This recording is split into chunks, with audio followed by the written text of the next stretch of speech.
What is going on, guys? Welcome back to the channel. It is time for the weekly fragrance rotation number 17. Let's get into it. On Sunday, I went with Gucci Guilty Eau de Parfum. One of my favorites in my collection. The stuff is very unique. It is a rose fragrance for men. So off the top, you get some rose, and there's some interesting notes like balsamic vinegar, red chili pepper, salt. So very rose dominant in the opening that combines with that balsamic vinegar, which gives it this tanginess. As it dries down, some white florals kick in. There's some woodiness as well. Very classy stuff right here. You could definitely dress this one up, in my opinion. This one works perfectly year round, but I would avoid wearing it during super hot summer days. I would say summer nights is the sweet spot for this one during that high heat. Performance is actually solid. I get 7 to 8 hours of performance. If you want something that's going to make you smell different and not like anybody else around you, go with this one right here, guys. Get your nose on it. Really good stuff. What I wore on Sunday, Gucci Guilty Eau de Parfum. What I wore on Monday is Missoni Parfum Pour Homme. I just got in that mood for a blue fragrance. I wanted something very fresh, shower gel. It's going to get compliments. So I decided to pull this one out. This one smells very similar to Bleu de Chanel, but you add like this big dose of smoky woodiness in the base, which makes it better, in my opinion. You could also get this for less than half the price of Bleu de Chanel. Performance on here is very solid as well. 7 to 8 hours of performance. What I wore on Monday, Missoni Parfum Pour Homme. What I wore on Tuesday is Spice Bomb by Viktor and Rolf. It was raining on Tuesday, so I decided let's go with a heavy hitter. Like the name indicates, the stuff is a bomb of spice. There's some sweetness as well. Performance on here is really good. 8+ hours of performance.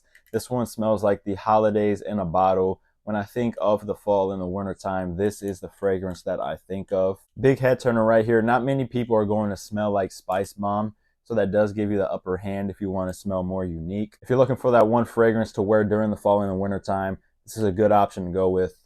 What I wore on Tuesday, Spice Bomb by Viktor and Rolf. What I wore on Wednesday is Versace Dylan Blue. This one's really good. It's a very sharp metallic shower gel fragrance. But in the base, they add some incense, some tonka bean, which gives it this kind of mysterious, smoky sweetness. Performance on here is amazing. I get 9+ hours of performance out of this stuff.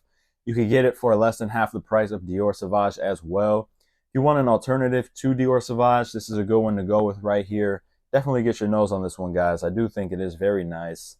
What I wore on Wednesday, Versace Dylan Blue. What I wore on Thursday is Abercrombie & Fitch First Instinct Together. A very great summer cheapie right here. This one smells like a combination of fragrances. To me, it smells like Invictus, Invictus Aqua, combining with the original First Instinct DNA. So it is very sweet, bubblegum, aquatic, a little musky in the dry down as well. Performance isn't its strong suit. I get about 2 to 3 hours of performance. Like I said, this is perfect for those hot summer days. Something to spray on real quick if you just want to smell nice, fresh, and clean. I think this line is discontinued, so if you're thinking about getting any of the First Instinct fragrances, I would hurry up and do it because there's no telling how long they'll be on the market for. What I wore on Thursday, Abercrombie & Fitch First Instinct Together. What I wore on Friday is Mont Blanc Explorer. So for me, this is my first introduction into that Aventus style DNA. I smelled this one years ago before I even knew what Aventus was when I was first getting into fragrance.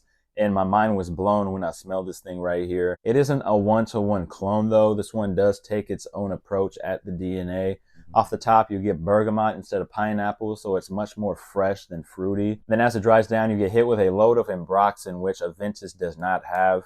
Very good stuff right here. If you're looking for the Aventus DNA, but you don't want to spend Aventus money, good option to go with. Performance is decent. I get 7 hours of performance out of this stuff.